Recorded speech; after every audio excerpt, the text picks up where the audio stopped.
ఇవాళ పక్క రాష్ట్రంలో మన రాష్ట్రంలో కృష్ణా జిల్లా ఖమ్మం జిల్లా కౌలపిల్లలాగా ఉంటాయి పక్కన పక్కన. ఒకే రకమైన వర్షము ఒకే రకమైన పరిస్థితులు ఉంటే అవతలెంత జరిగింది నష్టం, యువతలెంత జరిగిందో ఒక అంచనా వేయండి. ఈ ప్రభుత్వం అప్రమత్తంగా ఉందో లేదో. అవతల నష్టం జరగడం కూడా బాధాకరం.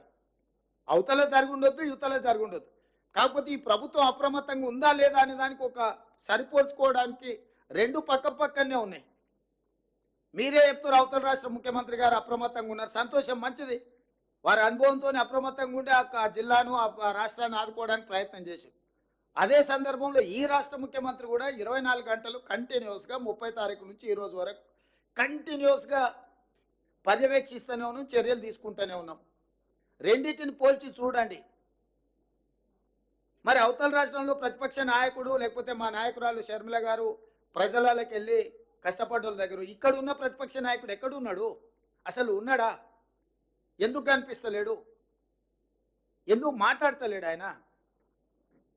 ఆయన కొడుకెక్కడ ఉన్నాడు? అమెరికాలో లేడా? అమెరికాలో జల్సాలు చేయట్లేదా? అమెరికాలో జల్సాలు చేసేటోడు కూడా మా 10 ఏళ్ళ అధికారం అనుభవించి 1,00,000 కోట్లు అక్రమంగా సంపాదించుకొని అమెరికాలో జల్సాలు చేస్తున్నాడు కూడా ఈరోజు ఈ ప్రభుత్వం మీద దాడి చేస్తున్నారు. అయినా ఈ ప్రభుత్వం మనోధైర్యం కోల్పోదు. ధైర్యంతో ప్రజలకు అండగా నిలబడి ప్రజల్ని ఆదుకోవడానికి ప్రయత్నం చేస్తుంది. స్వచ్ఛంద సంస్థల్ని సమాజంలో ప్రముఖులుగా భావించే వాళ్ళను, కార్పొరేట్ కంపెనీలకు నేను విజ్ఞప్తి చేస్తున్నా, ప్రజలు కష్టాలలో ఉన్నారు, మీ చేతనైన ఆర్థిక సహాయాన్ని అందించండి. మానవత్వం ప్రదర్శించాల్సిన అవసరం ఉన్నది. ఈరోజు మానవీయ కోణంలో వీళ్ళందరూ కూడా ఆలోచన చేసి చెయ్యగలిగిన సహాయాన్ని ఈ పేదలకు అందించండి. సహాయం అందించని వాళ్ళు మనోధైర్యాన్ని ఇవ్వండి, మేము మీకు అండగా నిలబడ్డాము అని ఒక మంచి మాట అయినా మాట్లాడండి. తద్వారా వాళ్ళు కొంచెం ఉపశమనం పొందుతారు. కష్టాలలో ఉన్న వాళ్ళకు ఒక ఓదార్పు కూడా కొంత వాళ్ళకు మనోధైర్యాన్ని పెంచుతుంది. కాబట్టి ఈరోజు ఈ ప్రభుత్వం అన్ని రకాలుగా ఆదుకుంటుంది, నష్టపరిహారాన్ని అందిస్తుంది. అన్ని రకాలుగా నేను అధికారులకు మళ్ళీ సూచన చేస్తున్న ప్రజాప్రతినిధులు, మా ఎమ్మెల్యేలకు కూడా, మురళీ నాయక్ కానీ, రామచంద్ర నాయక్ గారు కానీ, యశస్విని రెడ్డి గారు కానీ, మా నాగరాజు గారు కానీ, వేదిక మీద ఉన్న ముఖ్యమైన నాయకులకు, ఎమ్మెల్యేలకు, సీతక్కకు, ఎంపీ పార్లమెంట్ నాయకుడు బలరాం నాయక్ గారు కానీ, అదేవిధంగా కనకయ్య గారికి, క్షేత్రస్థాయిలో మీరు ఎప్పుడు ప్రజల మధ్యలో ఉండండి, తిరగండి. గండ్ర సత్యనారాయణరావు గారు ఉన్నారు. ఎమ్మెల్యేలందరికీ, ఇక్కడ ఉన్న ఎమ్మెల్యేలకు, ఎంపీకి, మంత్రులకు నా సూచన ఒకటే, ప్రజల మధ్యలోనే ఉండండి, ప్రజల దగ్గరికి వెళ్ళండి, ప్రజల కష్టాలు తెలుసుకోండి. ఆ అంశాలు అధికారుల దృష్టికి తీసుకురండి. అధికారులు ఆ విషయాలను మీరు నివేదికలుగా మార్చండి. అదేవిధంగా ఈ తెలంగాణ రాష్ట్రంలో జరిగిన నష్టాన్ని, ప్రాణ నష్టాన్ని, ఆస్తి నష్టాన్ని చూడడానికి ప్రధానమంత్రి గారిని కూడా ఆహ్వానించడం. ఎందుకంటే ప్రధానమంత్రి గారు ప్రత్యక్షంగా తెలంగాణ రాష్ట్రంలో జరిగిన నష్టాన్ని పరిశీలిస్తే వారు అధికంగా నిధులు ఇచ్చే తెలంగాణ రాష్ట్రాన్ని ఆదుకోవడానికి అవకాశం ఉంటుంది. కాబట్టి తెలంగాణ రాష్ట్ర ప్రభుత్వం తరఫున ప్రధానమంత్రి గారిని కూడా మనం ఆహ్వానించడం జరిగింది.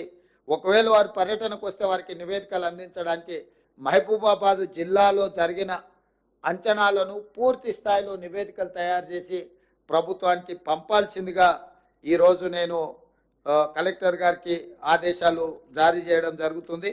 అదేవిధంగా ఇప్పుడు మీరు ఇచ్చిన నివేదిక చాలా వరకు డీటెయిల్గా ఉన్నది.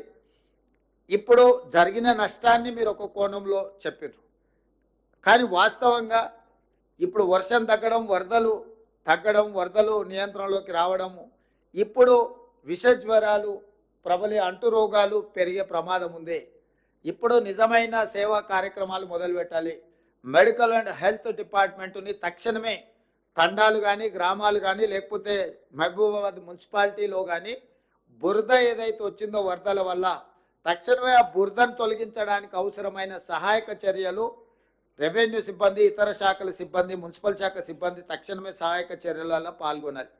అదేవిధంగా ప్రజలకు ఇళ్లలో వచ్చిన బురద గడుపుకోవడానికి నీళ్లు కూడా అత్యధికంగా అందుబాటులో ఉంచే విధంగా, ఒకవేళ మీకు నల్లాల ద్వారా ఇవ్వగలిగితే ఫుల్ టైం వాటర్ ఇవ్వండి. అట్లా లేకపోతే ట్యాంకర్ల ద్వారా నీటిని ఇస్తే ప్రజలు ఆ బురదంతా కడుక్కోవడానికి అవకాశం ఉంటుంది. అదేవిధంగా రోడ్ల మీద కూడా నీళ్ళ ట్యాంకర్లను నీళ్లు కొట్టడం ద్వారా ఈ బురదను మనం తొలగిస్తే అంటు రోగాలు ప్రబలడానికి తక్కువ అవకాశం ఉంటుంది. ఈ క్లీన్ చేసిన తర్వాత బ్లీచింగ్ పౌడర్ కానీ దోమలు రాకుండా దోమల నివారణ చర్యలు ఏమేమి తీసుకోవాలనో సంబంధిత శాఖ అధికారులను మెడికల్ హెల్త్ అండ్ మున్సిపల్ శాఖకు సంబంధించిన అధికారులను కూడా అప్రమత్తం చేసి ఇతర ప్రాంతాల నుంచి ఎవరైనా అధికారులు ఉంటే కూడా అవసరమైతే అత్యవసరంగా ఇటు వాళ్ళని తెచ్చుకొని వాళ్ళని కూడా మీరు వినియోగించుకొని ఈ సహాయక చర్యలలో కూడా మీరు పాల్గొనాలి.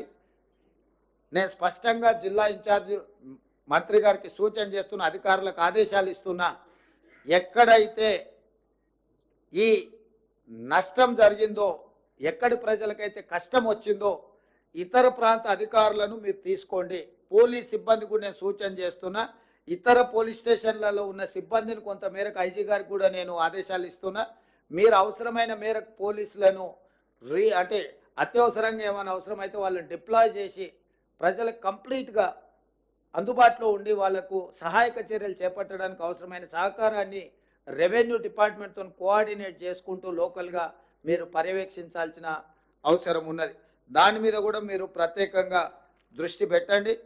ఈరోజు ప్రభుత్వము అన్ని రకాలుగా ముందస్తుగా వాతావరణ శాఖ నుంచి నివేదికలు తెప్పించుకొని ముందస్తుగా ఈ నివేదికలన్నీ తెప్పించుకొని ఎక్కడైతే అధిక వర్షపాతం కురవబోతుందో ఒక అంచనాకు వచ్చే అధికారులను అందరిని అప్రమత్తం చేసి 24 గంటలు పర్యవేక్షించడం వల్ల ఈరోజు చాలా వరకు నష్టాన్ని తగ్గించగలిగినాం. 100% మనం నివారించాలని అనుకున్న ప్రకృతి ఊహించని విధంగా చేసిన దాడితోని కొంత నష్టం జరిగింది. నష్టం జరిగిన వాళ్ళకి ఇప్పుడు సహాయాన్ని అందించే కార్యక్రమం ప్రభుత్వం చేపడుతుంది. అదేవిధంగా చాలా దగ్గరలో విద్యుత్ లైన్లు కూలిపోయినాయి. వాటిని ఎంబడే విద్యుత్ శాఖ వాళ్ళు కూడా రిస్టోర్ చేయాలి. టెంపరీ రిస్టరేషన్ ఒక భాగము, పర్మనెంట్గా ఇప్పుడే నేను అక్కడ మీరు డిస్ప్లేలో చూసిన ఒక సబ్స్టేషన్లకు మొత్తం నీళ్ళు వచ్చినాయి. 33/11 kVA సబ్స్టేషన్ అనుకుంటా. తక్షణమే విద్యుత్ శాఖ కూడా దానికి సంబంధించిన పునరుద్ధరణకు అవసరమైన పోల్స్ కానీ ట్రాన్స్ఫార్మర్లు కానీ విద్యుత్ లైన్లు వేసుకోవడానికి కానీ అవసరమైన మొత్తం సామాగ్రిని మీరు సమకూర్చుకొని తక్షణమే దాన్ని కూడా మీరు పరిష్కరించుకోవాలి. ఈరోజు ఇప్పటి వరకు మీరు పూర్తి స్థాయిలో ప్రజలకు సహాయాన్ని అందించడంలో అందుబాటులో ఉన్నారు.